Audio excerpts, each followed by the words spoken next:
Olá, bom dia, paz do Senhor. Hoje, dia 31 de março de 2021, quarta-feira, o dia que o Senhor já preparou, já concretizou, já manifestou sobre a minha vida, a tua vida, sobre todos nós, em nome de Jesus. Estamos lendo a palavra do Senhor, também sempre conversando um pouquinho a respeito e depois lendo pela nossa casa, pela nossa família, como nós fazemos todos os dias, de segunda a segunda. Então, nós temos lido de maneira linear, né? Versículo a versículo, capítulo a capítulo, e começamos não, já estamos vindo há bastante tempo já, né? No Instagram, desde as parábolas, né, do Antigo Testamento até aqui, então já faz algum tempo. E você pode estar lendo, pensando a respeito, querendo tirar alguma dúvida e tudo, tá tudo ali anotado. Você pode entrar na minha playlist, né, nos vídeos, e lá tem as passagens, tudo lá no YouTube, ou então no próprio Instagram, ou então no Facebook, e nós estamos conversando a respeito. E o que significa isso? Significa aquilo que nós precisamos fazer, sabemos que temos a necessidade de fazer, sabemos que tem uma direção de Deus para que nós possamos estar meditando na palavra do Senhor de dia e de noite, né? Para não nos desviarmos, exatamente o que o Senhor dá de conselho a Josué. E nós temos feito. E isso significa e é uma grande bênção a internet quando nós usamos para o Senhor, né? E isso você pode fazer em qualquer momento, qualquer horário do teu dia, da tua agenda diária, né? Porque tá lá escrito, tá gravado, né, em vídeo no YouTube, por exemplo, e você pode assistir a hora que você quiser. E claro que isso tem uma questão didática, educativa, pedagógica, mas isso também faz parte do alimento, né, da nossa inteligência de fé. Porque na maioria das vezes não basta apenas crer. Eu tenho que ter consistência nesse meu crer. Eu tenho que ter uma confiança, um conhecimento. E isso é maravilhoso. Então vamos ler a palavra do Senhor, terminando esse trecho, né?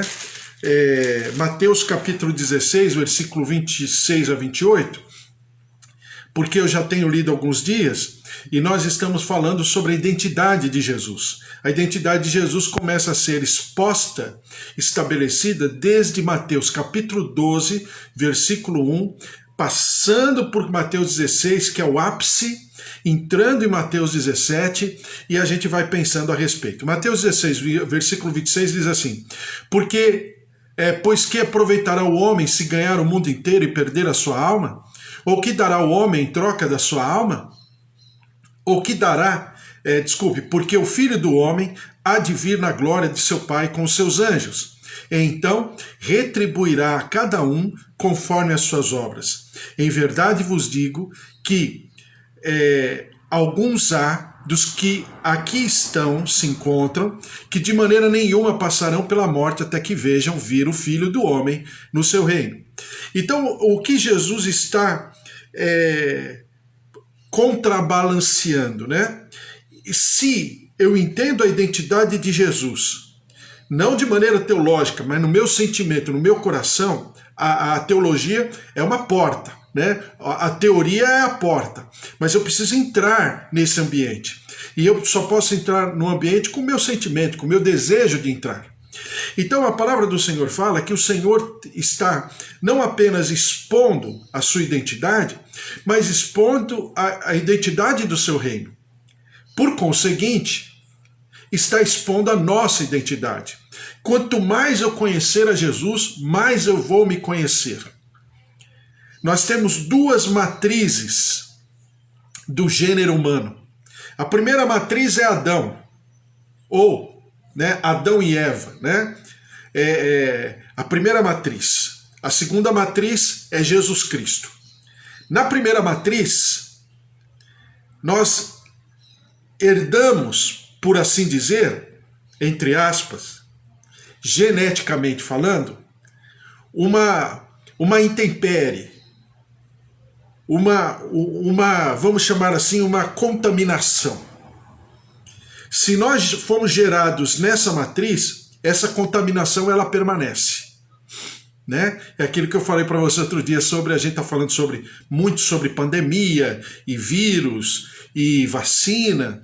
Então, esses laboratórios, né, que produzem, que pesquisam essas vacinas e uma maneira de imunização, esses laboratórios, eles são esterilizados na perfeição.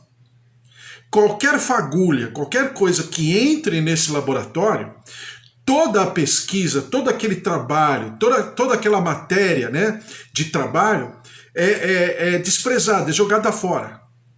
Então, nesse laboratório chamado Adão e Eva, tivemos uma contaminação. Está lá em Gênesis capítulo 3. Então, toda a produção, toda a linha de produção, ela ficou comprometida.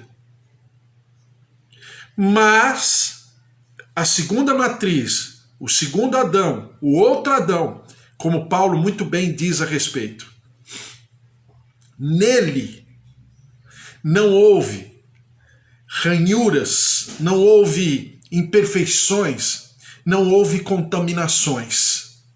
Então, se eu desejar nele, eu serei completamente depurado, purificado.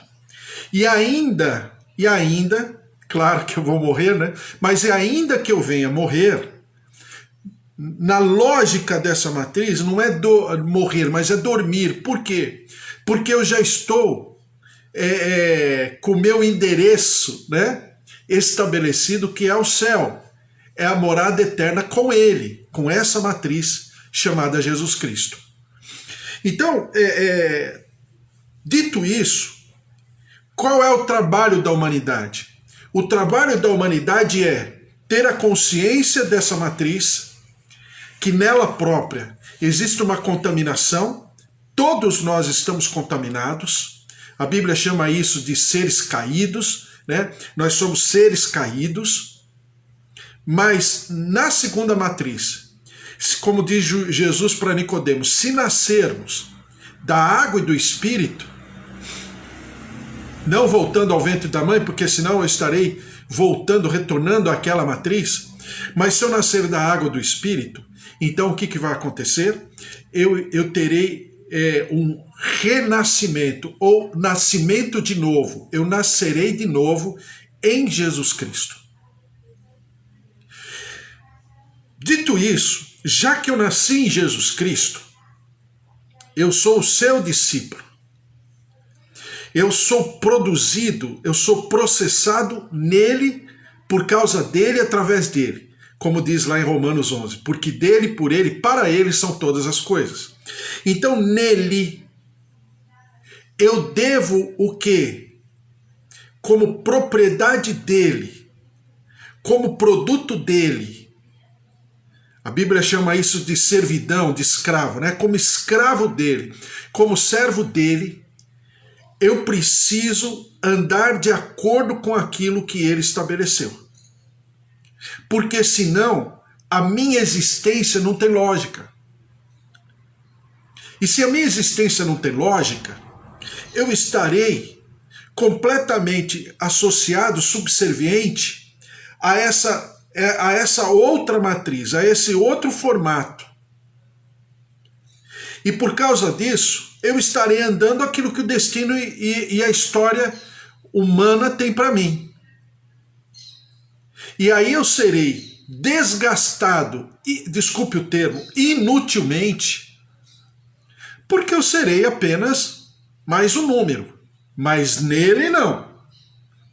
Se eu estiver renascido nele, se eu estiver totalmente conectado, ancorado nele, até a minha vida diária será um propósito dele. Daí a Bíblia falar e nós lermos, eu só vou falar as passagens, Provérbios 3, versículo 1 e 2, Salmo 91, versículo 14 e 16, como outros textos na palavra, de que diz o seguinte, que se nós obedecermos e andarmos com essa, vamos dizer assim, com esse organograma, com esse cronograma estabelecido por essa matriz, eu terei longevidade. os meus dias serão acrescentados na terra, como diz essas passagens. Dito isso, aí a gente conversou sobre João. Por que João? João é o discípulo amado, que ele próprio se denomina o discípulo amado. Mas é real. Tanto é real, né, que João conhece Jesus como homem, é ministrado por Jesus, é ensinado por Jesus, ele acompanha Jesus a par e passo no seu sacrifício, no seu sofrimento, ele está com Jesus na crucificação e ele também está com Jesus na sua ressurreição, ele está com Jesus na sua subida ao céu e ele está com Jesus quando Jesus é entronizado, Apocalipse capítulo 4, capítulo 5. Então você tem João, o apóstolo João, expressando essa lógica divina. Como ele, muitos na palavra do Senhor, por exemplo, como Moisés, a palavra fala que quando Moisés se afastou, né, porque ele iria entregar o seu espírito ao Senhor, a Bíblia fala que os seus joelhos, os seus olhos não estavam enfraquecidos, não estavam fragilizados. Por quê? Porque Moisés, ainda que fosse entregar o seu espírito ao Senhor, ele permanecia vigorosamente estabelecido. Por quê? Porque em todo o tempo, a despeito das suas fraquezas e fragilidades, ele observou os propósitos de Deus na sua vida. Daí, Paulo falar a respeito da ceia do Senhor, que não são poucos os que dormem e não são poucos os que estão enfermos. Dormir, lembre, dormir aos olhos humanos é morrer. Aos olhos de Deus é tão somente um espaço, um hiato entre, né, o descanso, o corpo que vai para a terra e o espírito que volta ao Senhor e depois o ressurgimento dessa pessoa com o corpo ressuscitado em glória. Então, dito tudo isso, você percebe isso na palavra do Senhor, por exemplo, a respeito de Gideão que eu falei para você. Que Gideão, a gente leu Juízes 6, de 11 a 16, que Gideão viveu essa constituição. A despeito da sua pequenez, do seu sentimento, dos seus traumas, do seu ressentimento, ele deixa a parte, em boa parte, não totalmente na sua vida, mas boa parte da sua vida, ele deixa de lado. E ele vive exatamente a sua constituição e por isso se tornou um grande vencedor. Lembre-se, aquilo que eu falei para você, isso não significa que Gideão fosse, né, forte. Não. Diz o fraco, eu estou forte, né? Seria a tradução mais lógica dessa frase. Por quê? Porque eu estou forte, porque eu não sou forte, mas no Senhor eu estou forte enquanto, né, for necessário a operacionalização daquilo que Ele tem por sobre mim e através de mim. Então eu serei, ou melhor dizendo, eu estarei forte, eu estarei capaz para realizar aquilo que o Senhor colocou sobre a minha vida, sobre a minha constituição pessoal, meu manequim, que só Ele costurou, criou para que eu vestisse. Então é exatamente o que acontece com Gideão. Outro personagem da palavra que eu quero ler é Isaías 6, versículo 1 a 8.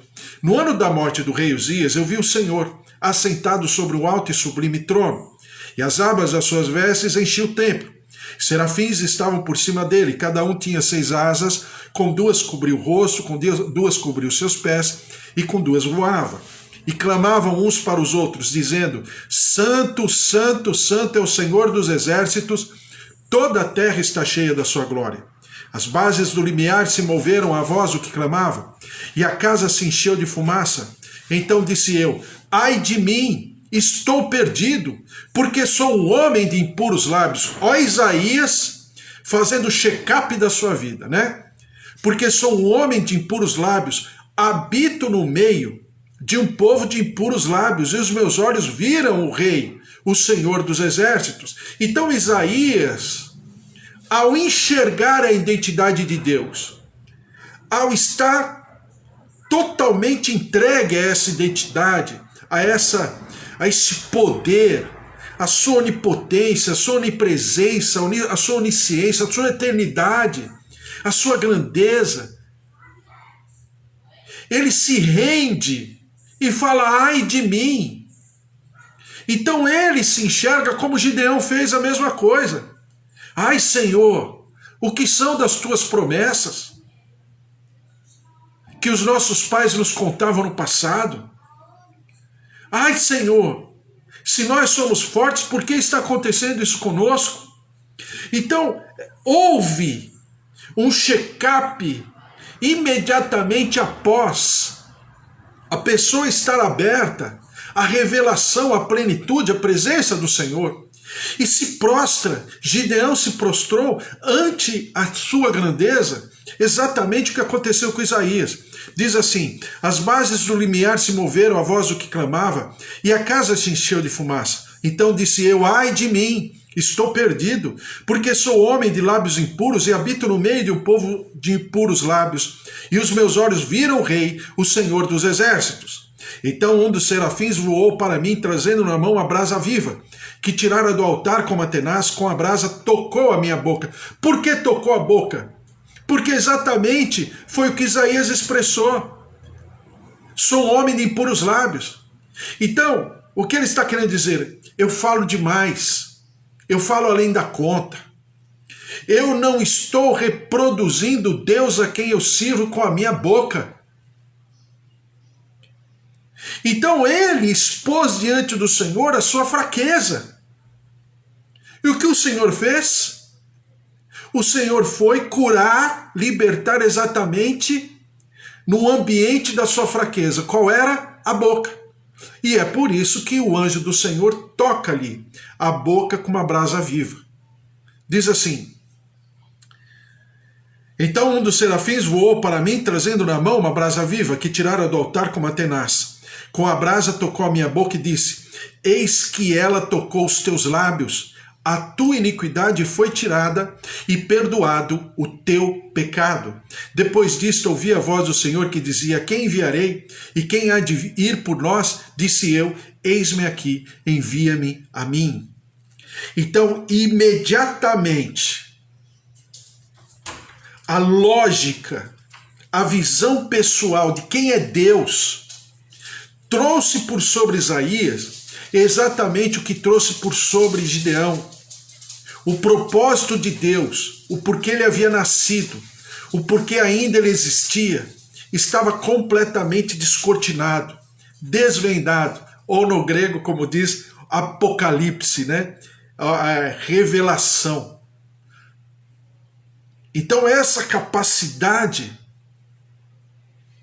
ela é totalmente necessária para que nós tenhamos a nossa identidade estabelecida em tempos tão adversos, tão controversos, de tragédias e tragédias, a humanidade, as pessoas e, infelizmente, até a Igreja de Jesus Cristo padece de uma identidade do porquê eu existo, porquê eu nasci aqui, porquê eu estou nessa geração. Qual a razão? Qual a razão de Deus para isso? E quanto mais eu tiver essa revelação à flor da minha pele, mais coerentemente, mais equilibradamente eu vou viver, a despeito daquilo que está acontecendo ao meu redor. E em último lugar, Lucas capítulo 5, versículo 1, né, eu sempre falo para você que de todos os personagens da Bíblia eu gosto de Pedro. De Pedro por quê? Porque Pedro, ele expressa exatamente o nosso sentimento. É um dos homens mais, como é que fala? Expostos da palavra do Senhor, né? Davi também é, mas Pedro é sentimento puro. Ora ele tá bem, ora ele tá mal, ora ele fala coisa boa, ora ele se perde. É exatamente o que nós somos, né? Alguém já disse que nós né? Diante de Deus nós somos como esquizofrênicos. Ora a gente está num polo, ora a gente está em outro polo, bipolares, né? Aos olhos espirituais. Diz assim, Lucas 5, versículo 1. Aconteceu que, ao apertá-lo a multidão para ouvir a palavra de Deus, estava ele junto ao lago de Genezaré, e viu 2 barcos junto à praia do lago. Mas os pescadores, havendo desembarcado, lavavam as redes. Entrando em um dos barcos, que era o de Simão, pediu-lhe que se afastasse um pouco da praia, e assentando-se ensinava do barco as multidões. Quando acabou de falar, disse a Simão: Faze-te ao largo e lançai as vossas redes para pescar. Respondeu-lhe Simão: Mestre, havendo trabalhado toda a noite, nada apanhamos, mas sob a tua palavra lançarei as redes. Isto fazendo, apanharam grande quantidade de peixes, e rompia-se-lhes as redes. Então fizeram sinais aos companheiros do outro barco, para que fossem ajudá-los. E foram e encheram ambos os barcos, a ponto de quase irem a pique. Vendo isto, Simão Pedro, presta atenção nessa frase. Vendo isto, Simão Pedro prostrou-se aos pés de Jesus, dizendo: Senhor, retira-te de mim, porque sou pecador. Aqui está. Aquilo que seria mais tarde pontuada pelo próprio Pedro, nas suas epístolas petrinas, onde fala de Jesus, a pedra angular, a pedra principal, a rocha eterna, a pedra que os construtores desse século, da nossa geração, rejeitou.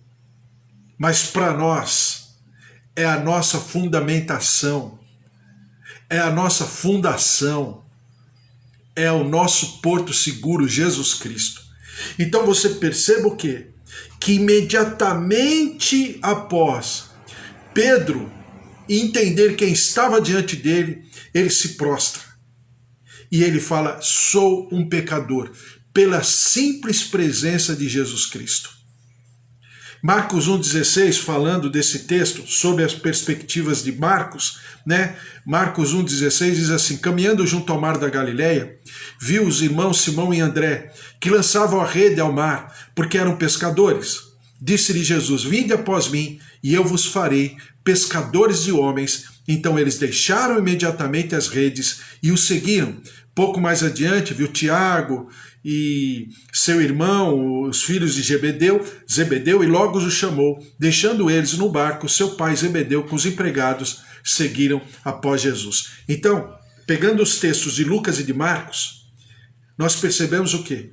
Que após Pedro ter pedido para Jesus se afastar, porque ele era um pecador, Jesus responde para ele: não, Pedro, ao contrário. Eu farei de vocês pescadores de homens. E aí a identidade, o serviço de Pedro estava estabelecido.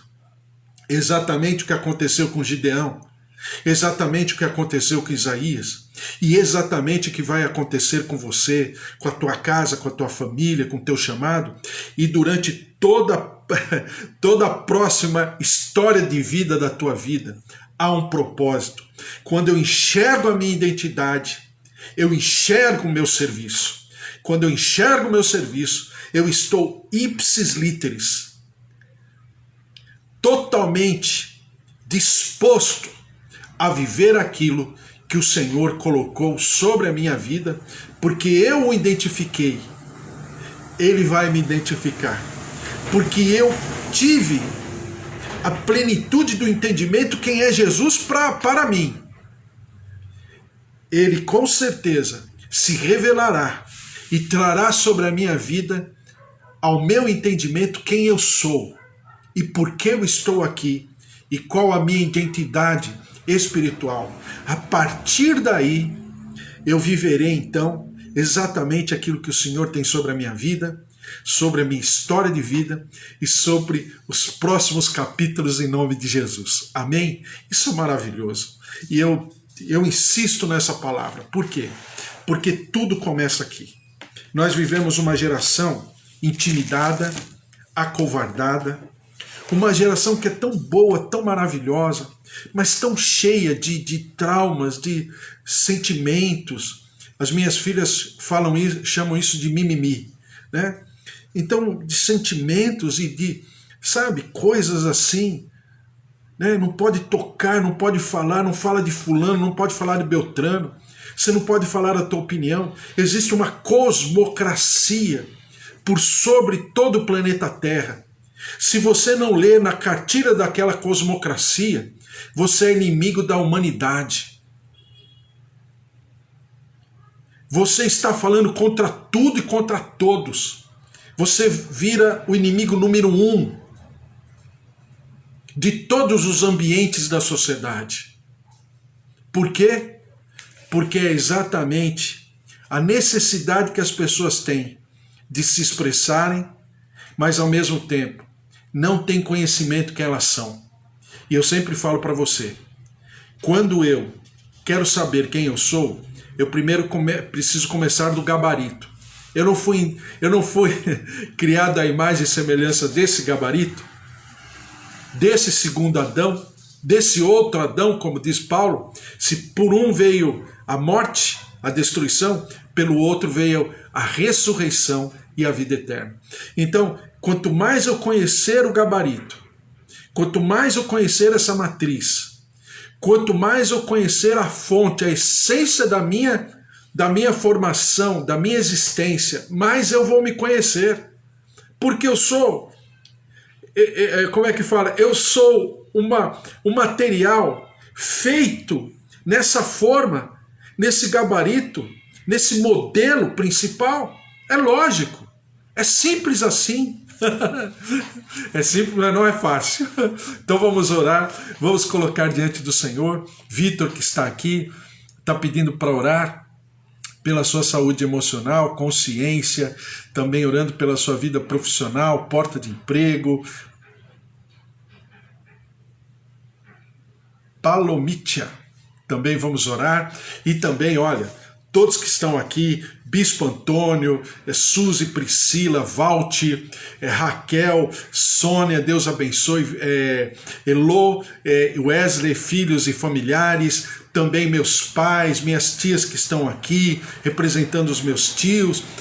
Falei ontem do Carlinhos, né? Hoje é o Guto que está fazendo aniversário. O Senhor esteja sobre a vida dele, também sobre a sua casa, sua família, minhas tias, meus primos, filhos, netos, sobrinhos, genros, noras, a presença, o poder de Deus, o Fábio, a Márcia, o Luiz Henrique, Dona Efigênia, seu Augusto, filhos e netos, seu João, Dona Dária, filhos, netos, a presença, o poder de Deus, sobre a Dona Nadir, seu Toninho, filhos e netos também, cada um de nós, nossos queridos, Eva, filhas, genros, também netinho, João, Roseli, né? Também filhos e netos, a glória, a presença, o poder de Deus, a Marisa Poli, Zé Roberto, todos, a presença, o poder, o mover do Senhor, em nome de Jesus. Rosa Araújo, Deus abençoe você, a tua casa, a tua família, também a Solange. Eu tenho orado pelo James, né, com sua esposa Lisa, o James que está no hospital, 9 de julho,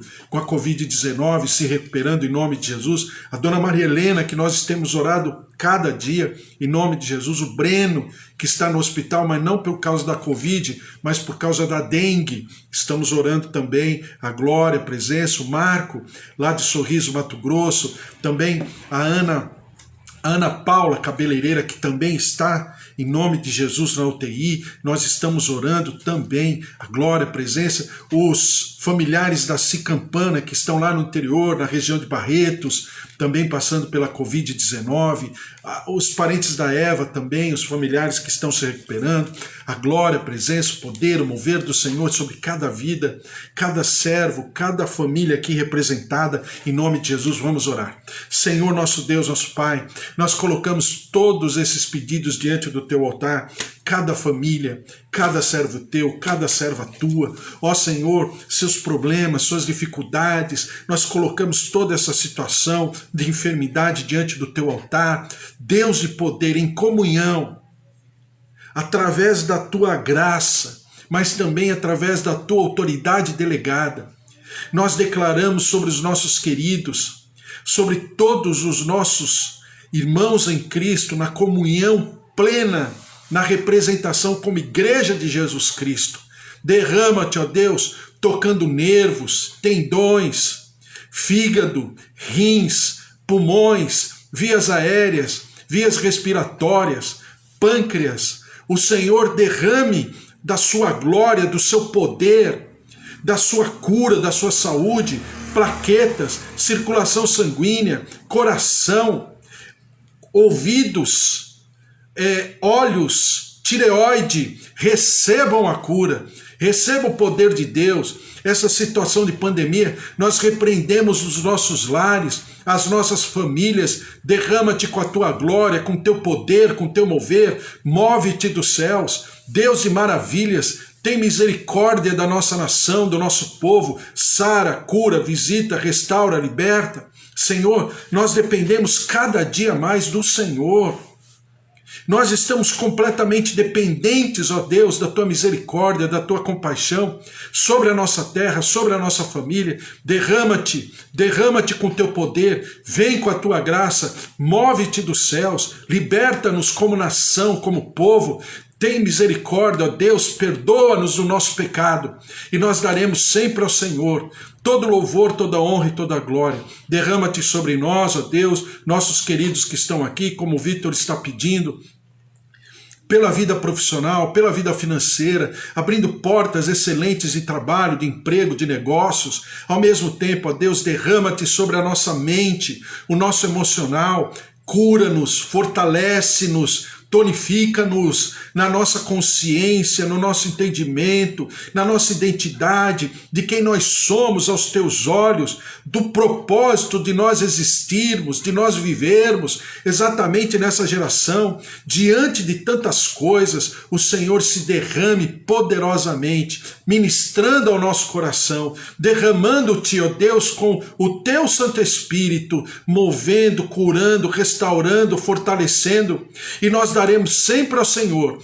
todo louvor, toda honra e toda glória em nome de Jesus. Que nós tenhamos, Senhor, uma quarta-feira maravilhosa, último dia do mês de março, que seja um dia realmente inspirado pelo Senhor. O Senhor está nos dando essa quarta-feira e nós devolvemos no teu altar. Esse dia é teu, nós somos teus, nossos familiares são teus, os teus propósitos, a tua palavra, as tuas promessas se cumpram na nossa vida, e nós daremos sempre ao Senhor todo louvor, toda honra e toda glória, em nome de Jesus, amém. Amém? Glória a Deus, que o Senhor te abençoe, que o amor de Deus Pai, a vida vitoriosa em Jesus Cristo e as consolações do Espírito Santo da promessa estejam sobre a tua vida, sobre a tua casa, a tua família, te constituindo, te capacitando, e ao mesmo tempo, claro, ninguém poderá separar desse amor, o amor de Deus em Jesus Cristo. Sabe por quê? Porque se Deus é por nós, quem será contra nós?